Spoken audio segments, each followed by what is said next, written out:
Estudiar y usar bien la palabra, lenguaje figurado o figuras de retórica, parte 3. La hipérbole, figura de retórica que consiste en exagerar para impresionar el espíritu. Un gigante, por un hombre muy alto. Por ejemplo, Deuteronomio 1:28, ciudades amuralladas hasta el cielo. En el Salmo 119, 136, ríos de agua descendieron de mis ojos. Juan 21, 25, ni aún en el mundo cabrían los libros.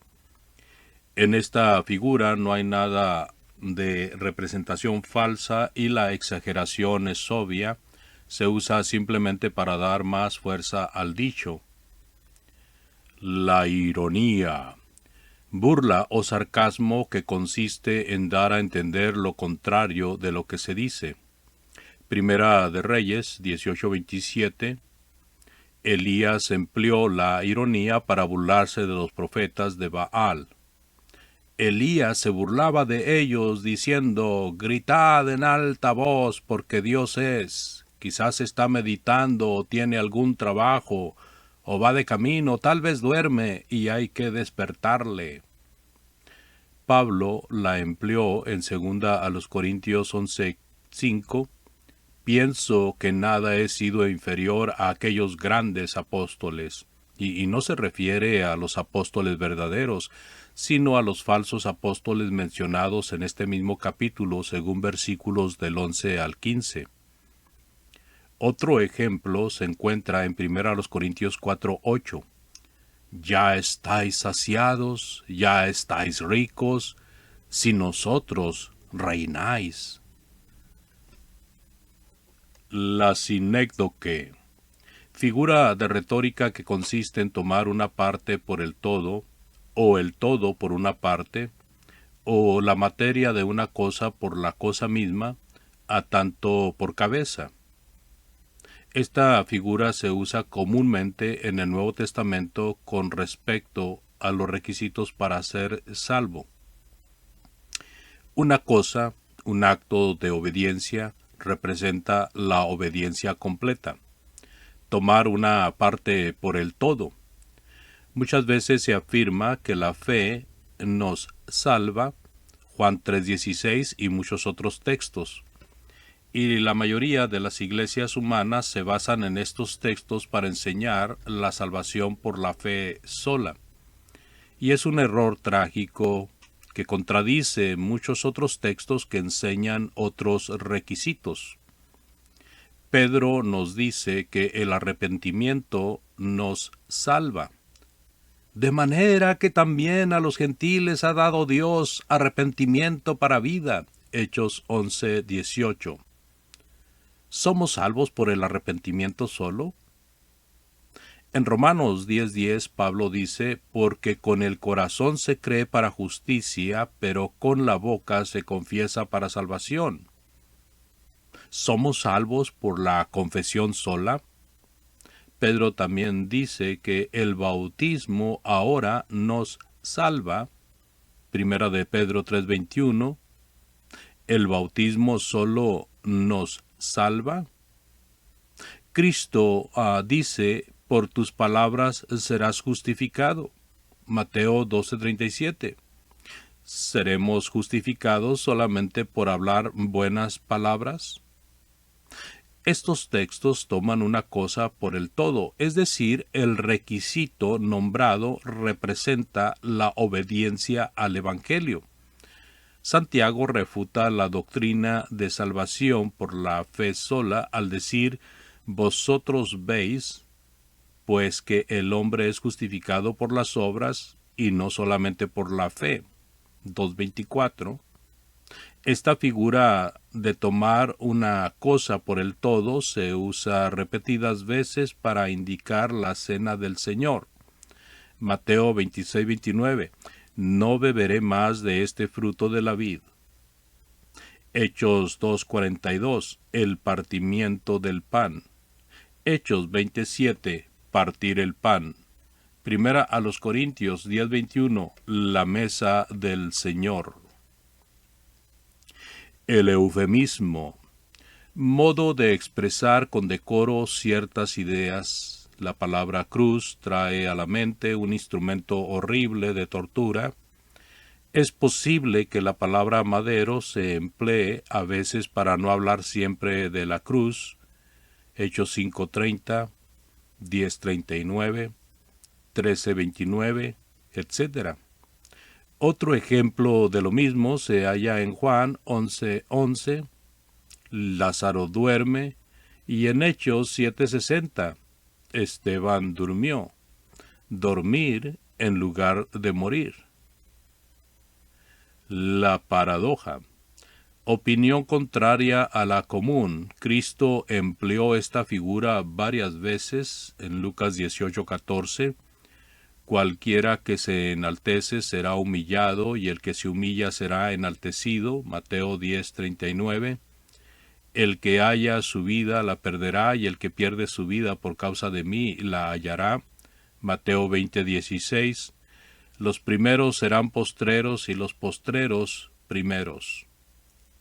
La personificación, acción de atribuir a una cosa inanimada o a un ser abstracto la figura, los sentimientos, el lenguaje de una persona. Por ejemplo, Isaías 55:12, los montes y los collados levantarán canción delante de vosotros, y todos los árboles del campo darán palmadas de aplauso. Romanos 6:9-18. El pecado y la justicia se representan como amos. Proverbios 8:1. La sabiduría clama como persona. La pregunta retórica. La pregunta que no requiere y no espera contestación. Génesis 3:9. ¿Dónde estás tú?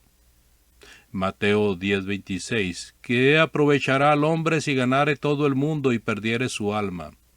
Primera a los Corintios 14:36. ¿Acaso ha salido de vosotros la palabra de Dios, o solo a vosotros ha llegado?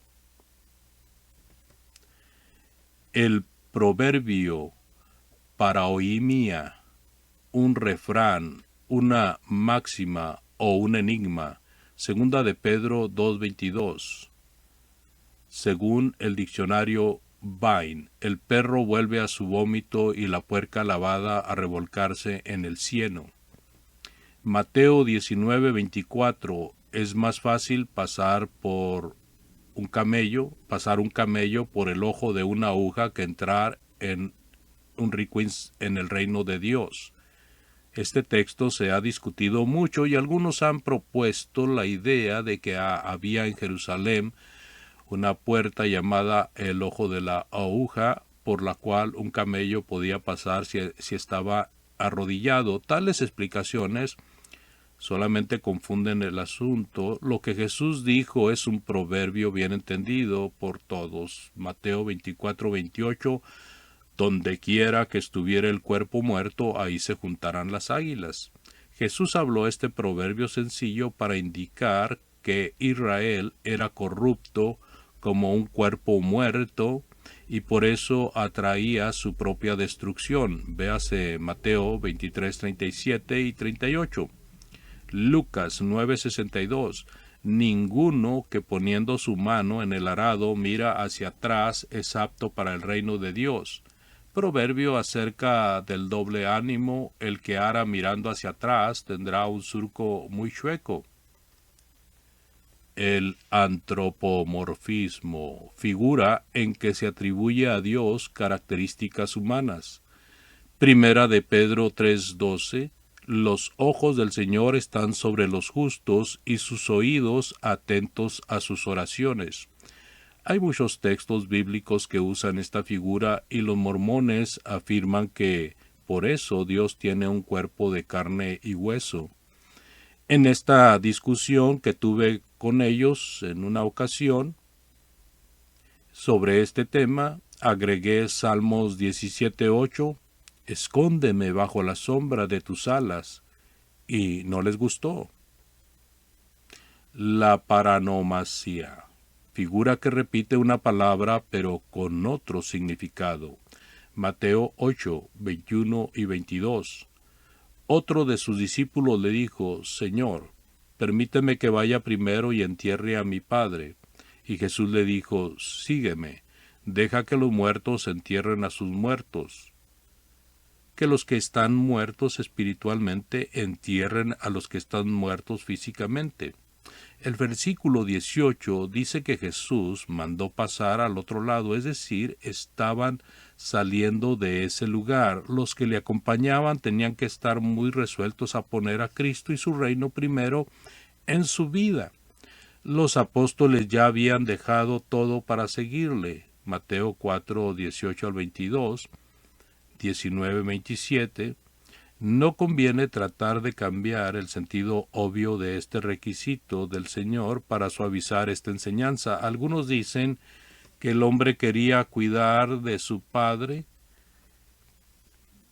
ancianito hasta que muriera y entonces seguir a Jesús, pero no es posible probar esta explicación que sea correcta. Este concepto implica que los familiares de éste todavía serían incrédulos cuando el padre muriera, cosa que no debemos suponer, pues los hermanos incrédulos de Jesús, Juan 7:5, pronto llegaron a ser creyentes, y Hechos 1:14 nos lo dice. Mateo 8:22 no es un dicho más duro que Mateo 19:21 o Lucas 14:33. Jesús conoció el corazón del joven rico y del individuo de Mateo 8:21, y lo que les dijo era necesario para ellos. Los que siguen a Jesús no pueden ser de doble ánimo. Continuaremos con hebraísmos, modismos judaicos, expresiones peculiares de los judíos. Fin de figuras de retórica.